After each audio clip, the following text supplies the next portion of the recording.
The last 1 month alone, Netflix has lost over $15 billion in market value. Their library is growing, but their content quality is getting worse. Every Netflix adaptation of a good movie or book is always worse than the original. The Witcher adaptation was so bad that over 67% of people stopped watching the show before the end of the 3rd season. The story lacked depth, nuance, and meaning because Netflix failed to respect the source material, even going as far as to blame their own viewers for the failure of the show, calling them stupid and emotionally young people. And this is just one of the many shows Netflix has ruined over the years. The enshitification of Netflix is real, from movie flops to taking the title for one of the worst rated movies of 2025. Netflix is in a financial turmoil, but to understand how they fell from grace within the eyes of the people, you must first understand where they fell from. Because the Netflix today is nothing like the original. In fact, if you told a kid back in 1997 that a DVD rental service like Netflix would go on to be the biggest streaming service in the world, they would probably tell you to stop talking gibberish because of how unviable people saw their business back then. What made Netflix so popular was the fact that they let you keep any movie you rented for as long as you needed without late fees. But things didn't really change much until 2007 when WatchNow, or Netflix as you know it today, was launched, allowing people to stream movies and TV shows on their computer from the comfort of their own home. By 2013, Netflix was already producing their own originals with the release of House of Cards, a show that was so critically acclaimed it won 7 Emmy Awards due to the outstanding performance of Kevin Spacey. Welcome to the death of the age of reason.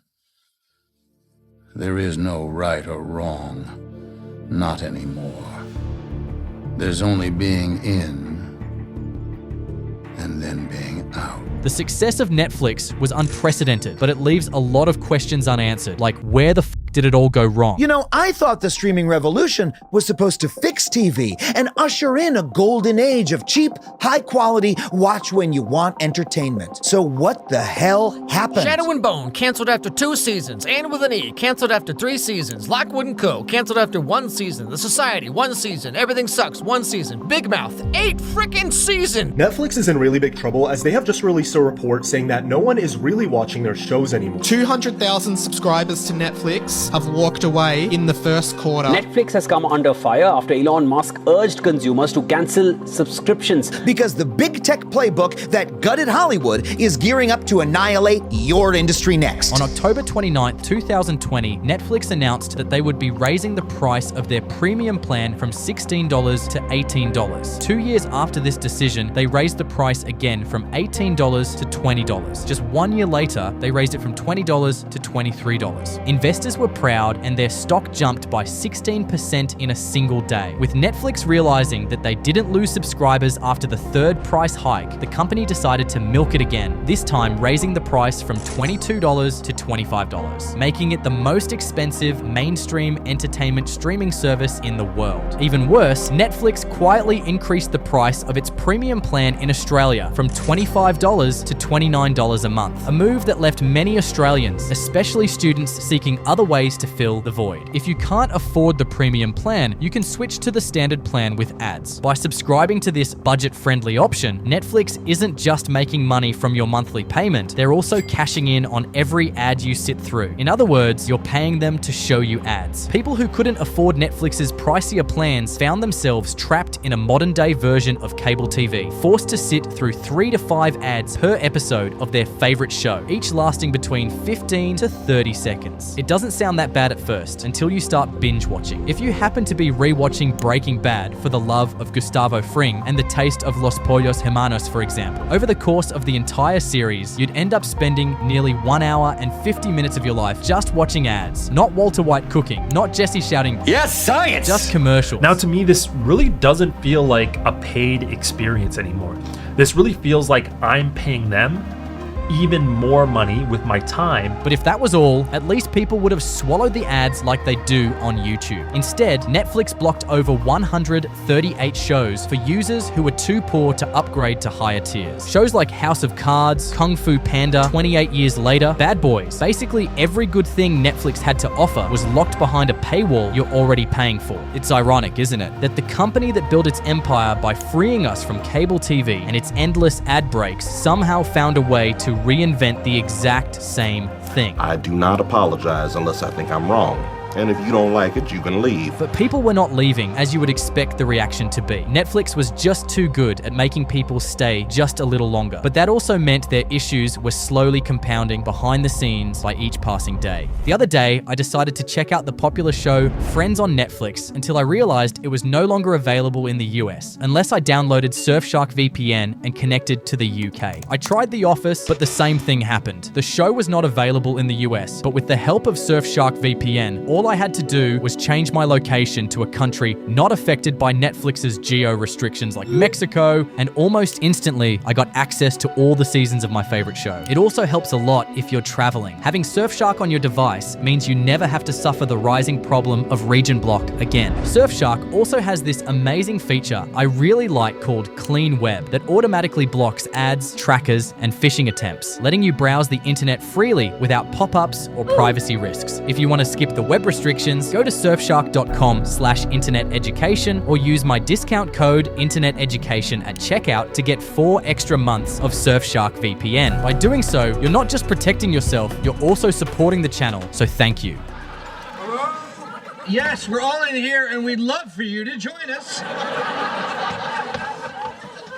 Hey, what's going on? Right there. You see, Netflix used to openly encourage password sharing back in 2019. They would post about it on Twitter to look like the cool guys that understood the importance of sharing with friends and family. But everything changed in 2021 when Netflix began testing a warning message that popped up on screens, telling users to stop using accounts that didn't belong to their household. A family of 4 that's been sharing one Netflix account for years. The parents watch crime documentaries in the living room, the daughter binge watches K-pop dramas in her dorm room, and the younger brother stays up late watching anime at his friend's house. It's been part of their routine. One account, one family, one monthly bill. Then, one night, everything changes. The daughter opens Netflix and gets hit with that dreaded, "Your device isn't part of the Netflix household" message. She tries to log back in, but Netflix locks her out because she's in college. The same thing happens to her brother, who gets paused mid-episode, frustrated that he can't finish his show. Now, the parents are stuck trying to figure out what went wrong. The dad's digging through settings, the mum's calling the kids asking who's been changing the password, and everyone's annoyed. By the end of the night, no one's watching anything. The daughter switches to YouTube, the son joins the piracy subreddit, realizing the simple comfort of streaming now comes at a new price. When Netflix was asked why they took such drastic measures, turning on customers they once openly supported, they said password sharing was costing them $6 billion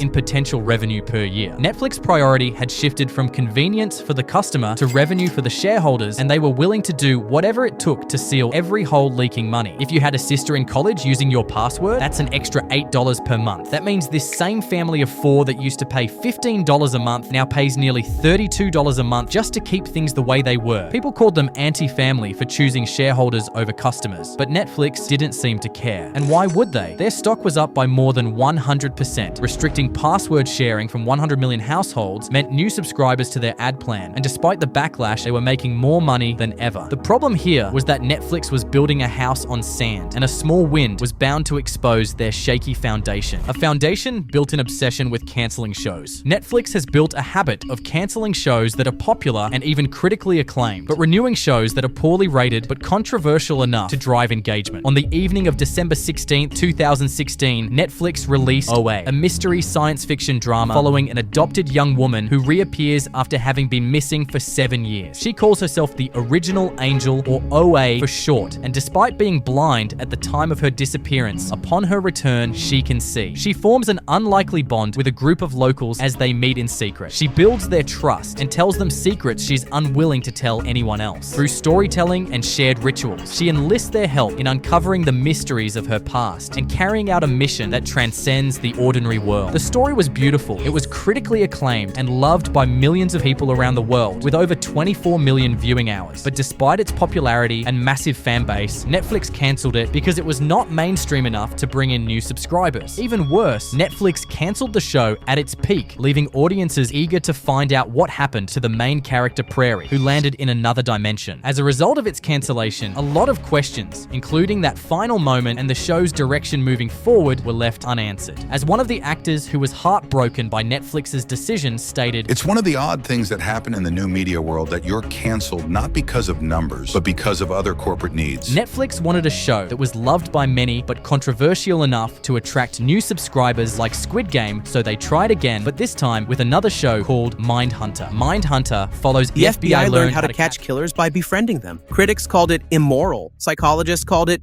dangerous. Victims' families called it disgusting. But it worked. I've watched every serial killer show Netflix has produced, and most of them feel like cheap thrills. Mindhunter hit differently. This show made me uncomfortable in ways I didn't expect, not because of gore or jump scares, but because it forced me to listen to real killers explain their thought processes. The show was by far more popular than the previous show OA, with a 97% critic score on Rotten Tomatoes, as well as 48 million viewing hours. The show was so captivating that it created a full protest on TikTok when it was cancelled. I don't know why they cancelled it. When Netflix was asked why they cancelled the show, they said the same thing, that it was because it wasn't mainstream enough. So instead of funding the shows people wanted, they decided to fund teen drama shows that could potentially capture Gen Z. Shows like 13 Reasons Why, Love is Blind, Emily in Paris, Insatiable. You can see why people are upset. The show Insatiable was so bad that over 200,000 people signed a petition for it to be cancelled. On Rotten Tomatoes, it had a 12% critic score. Some people believe this is exactly what Netflix wants. Cheap, mediocre shows that create attention over critically acclaimed shows that are respected. And Netflix's decision made people see them in this light. As long as a show was cheap to produce and could spark online buzz, they'd renew it regardless of how poorly it was reviewed or how much it upset viewers. All these are reasons why people dislike Netflix, but it's not why they're canceling. The reason is much worse, and it starts with the actors. When you think of actors in Hollywood, you usually imagine rich, famous people wearing crazy outfits to the Met Gala. But contrary to what most people believe, the majority of actors working for streaming platforms like Netflix are far from rich, and that's largely because of how the streaming industry is structured. You see, before Netflix, actors used to get paid something called residuals. These residual checks meant that actors and writers would get fairly compensated for as long as their work was rebroadcasted on television. But with streaming, however, everything changed. Their work became more popular because of these services, but actors no longer got paid fair residuals as they used to. In fact, one actor who played Brooke Soso in the popular Netflix show Orange is the New Black shocked the internet in 2023 when she revealed the paycheck Netflix sent her for acting in 44 episodes of their original series. What? If you have an eye for details, you'll notice she was earning as little as 1 cent on some days, and other days even $0 in residuals for a show that was the most watched Netflix original in 2019. But you can argue at least she got paid up front, so residuals don't really matter, right? Well, you're kinda right. Most actors got paid a flat fee from the start. The problem was the big checks really only went to the popular actors who could drive their fans to watch the show. Small no-name actors sometimes found themselves earning paychecks that were worse than minimum wage. We did not get paid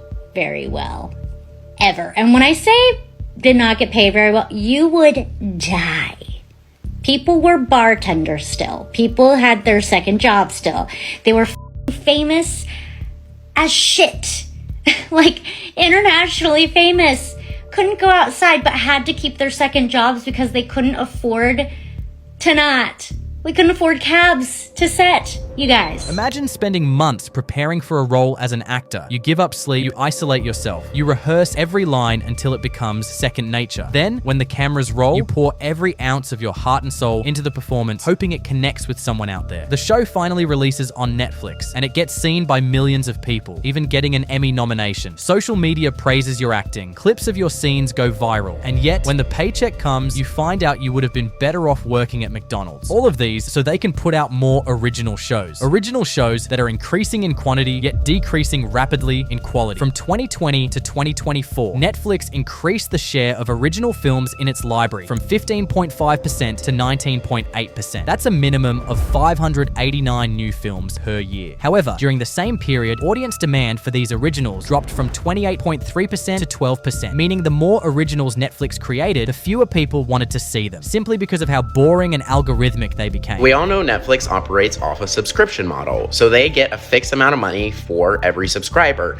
and they have to spend a lot of money on shows to get people to keep that subscription. So last year they spent $17 billion on shows, and I think this year it's estimated between 18 and 20 billion, which has put them in this predicament where it doesn't matter how well their shows perform unless they are able to bring in new subscribers. Because if a show gets 1 million views versus 5 million views of people who are already on the platform, they make the same amount of money, which means that unless a show is like top 1% of their platform with things like Stranger Things or Squid Game, it doesn't actually matter how well it performs, which is why Netflix has invested so much into releasing like 50 new random reality dating shows, because they're so cheap to produce and they don't need to do super well. They just need to get like enough views so that people that have a subscription have something to watch every once in a while so they aren't bored of Netflix. If you see a Netflix original, you can almost always tell it's from Netflix. The lighting looks different, the visuals look cheap, and it tends to take far less creative risks than licensed films. Netflix would even go as far as to rewrite entire source materials if it meant making a movie safer for commercial release, as they did in the case of The Witcher. What should we expect out of an adaptation? Because it may sound like I'm trying to say that this should have been a one-to-one recreation of the original show, when that is not the case. You can and should be able to change things. Why even bother spending all this money to make something that looks worse if it's going to be exactly the same? But those changes need to enhance the story. They can't be at odds with the spirit of the show or fundamentally change a character. The Witcher offered everything Netflix was looking for: a built-in fan base, rich source material, and the potential to spawn a massive universe with magic and monsters. There was just one small problem: you. That's right, Netflix believed it was too much for an American audience. In an effort to make it more commercially appropriate, they rewrote the original story to align with modern audiences. They had to deviate. It was painful, but they had to deviate because they were making this for an American audience. Yes, that was one of the things that one of the producers on the show said. They said it would be too complicated if they just did a straight one-to-one adaptation, and it was because they were making it for an American audience. The simplifications were necessary. Instead of expanding the world faithfully, they started inserting modern dialogue, unnecessary subplots, and new characters that didn't exist in the source material. The tone shifted from grounded fantasy to Netflix-style melodrama. What was once a story about moral complexity and destiny turned into flashy action and forced plots with no narrative purpose. As expected, people did not like the show. Fans of the books and games mocked the Netflix version, believing it failed to respect everything the source material stood for. Even worse, Netflix removed the only cast that kept the series alive, calling him a misogynist toxic gamer for demanding the story stay true to the source material. As a result of these actions, viewership fell with every season because nobody wanted to watch a show from a studio that barely cared about telling the story right, making Netflix the ultimate loser at the end of the day after spending $700 million.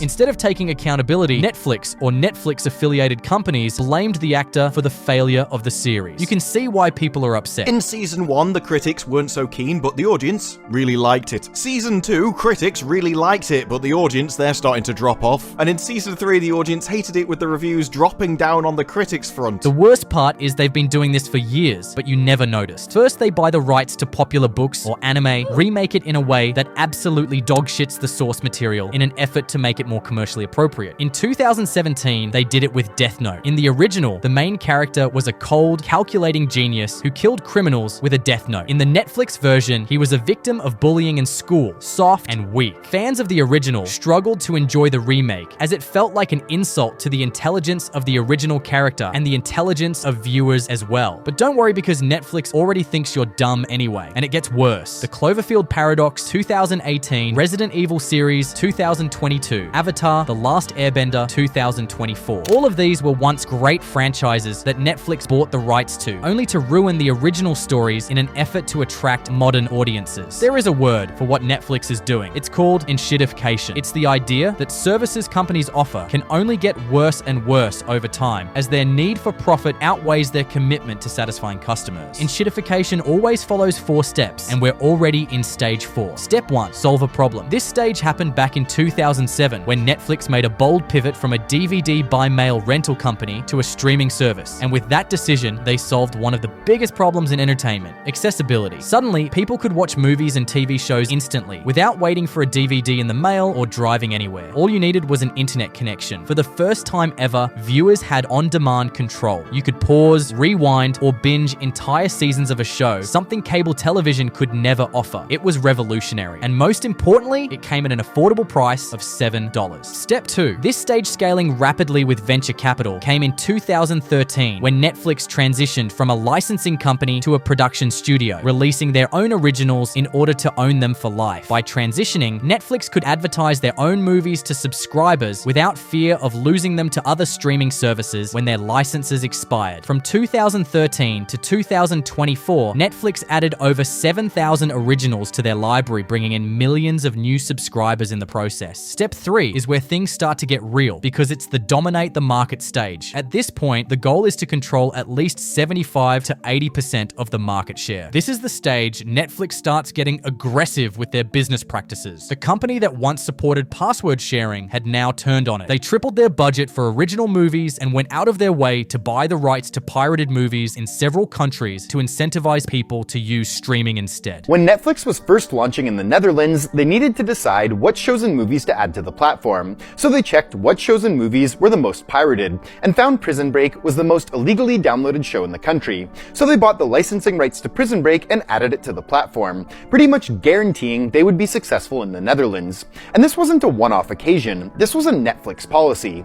Every time they were launching in a new country, they would check what shows and movies were being illegally downloaded the most, and then buy the licensing rights to those shows and movies. And they were so good at it that after Netflix launched in a new country, piracy websites would see a 50% drop in traffic from that country. But this is all coming full circle now. As streaming fatigue sets in, piracy is back on the rise and people are downloading movies illegally again. At this stage, the primary metric for success is market share, but it's the fourth stage where things start to change for the worse. This stage is where you extract maximum value by inputting minimum value. This is where you add price hikes for worse shows, ruin IPs for viral moments, and blame fans for movie failures. This has led thousands of people to cancel their subscriptions, and the ones that are not canceling are following a different approach, where they only subscribe to watch specific shows like Black Mirror, then cancel immediately when the show is over.